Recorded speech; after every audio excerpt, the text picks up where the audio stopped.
પોતાના પાઠ્ય પુસ્તકોમાં એમની વાર્તાઓને, એમના પાઠને વાંચ્યા છે. એવી કેટલીય પદ્ધતિઓ એમણે ઇન્ટ્રોડ્યુસ કરી છે કે જેના લીધે આંતરરાષ્ટ્રીય સ્તર પર એમના ઇનોવેશન્સને એકની પણ 4-4 વખત સન્માનિત કરવામાં આવે છે. આઈઆઈએમ જેવી માતબર સંસ્થાઓ પણ જેમની નોંધ લે છે અને એમની પદ્ધતિઓ દ્વારા શિક્ષણ આપવાની વાતને આગળ વધારે છે. એવા શિક્ષણવિદ અત્યારે આપણી સાથે છે, તો સ્વાગત કરીએ નિકેતાબેન વ્યાસ. કેમ છો નિકેતાબેન? મજામાં? જી. તો આપનો જ્યારે મેં પરિચય જોયો તો એટલો બધો લાંબો હતો કે મને એમ થયું કે 33 વર્ષ ભલે મોટો સમયગાળો છે, પણ એમાં આપે જે અચીવ કર્યું છે, એક નહીં પણ અનેક વાર આપે અલગ અલગ જગ્યાએથી અલગ અલગ મોટી સંસ્થાઓ અને કાર્યક્રમોમાં શ્રેષ્ઠ શિક્ષકના એવોર્ડ જીત્યા છે. તો મને એમ કહો કે આપના જીવનમાં આજે શિક્ષણનો જે પ્રારંભ થયો એ કેવો રહ્યો? આપની જર્ની શું હતી શિક્ષણ સાથે? એક શિક્ષક તરીકે જ્યારે કામ કરીએ ને તો ઘણા બધા પડકારોનો સામનો કરવો પડે છે.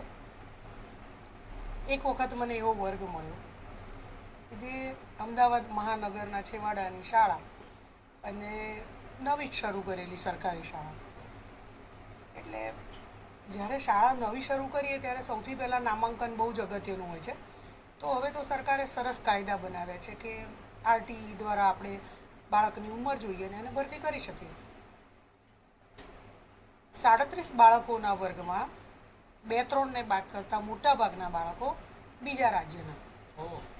અને એ લોકો કદાચ એમના રાજ્યમાં પ્રાઇમરી એજ્યુકેશન લીધું હોય કે નહીં એ પણ એક સવાલ હતો, પણ એના ઘરમાં એ દિવસે પણ ગુજરાતી ભાષામાં વાતચીત નહોતી થતી.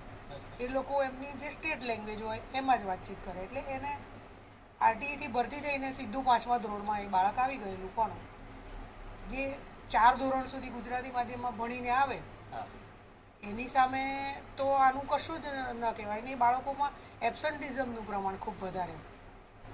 વર્ગમાં સમજાય નહીં, ગુજરાતી માધ્યમની શાળા, હું બોલું ગુજરાતીમાં, પાઠ્યપુસ્તકો ગુજરાતીમાં, એને એટલું બધું લેવલ નહીં ગુજરાતીમાં.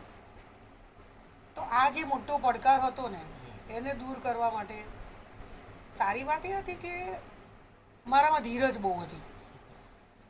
અને જ્યાં બીજો સામાન્ય શિક્ષક કંટાળી જાય કે આ તો કંઈ જ આનું થઈ શકે એમ નથી, એ જગ્યાએ મેં નક્કી કર્યું કે ચોપડી હવે આપણે ઉઘાડવાની નથી.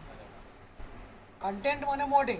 હું ગુજરાત રાજ્ય શાળા પાઠ્યપુસ્તક મંડળ સાથે કામગીરી કરું એટલે લેખક તરીકે, સમીક્ષક તરીકે અને કોર્સ બધો ખબર કે આમાં ભણાવવાનું છે, આમાં ભણાવવાનું છે. બાળકોને સાથે એટલી બધી આત્મીયતા બનાવી દીધી. પછી એ લોકોની સામે જુદા જુદા ચિત્રો દોરવાનું શરૂ કર્યું.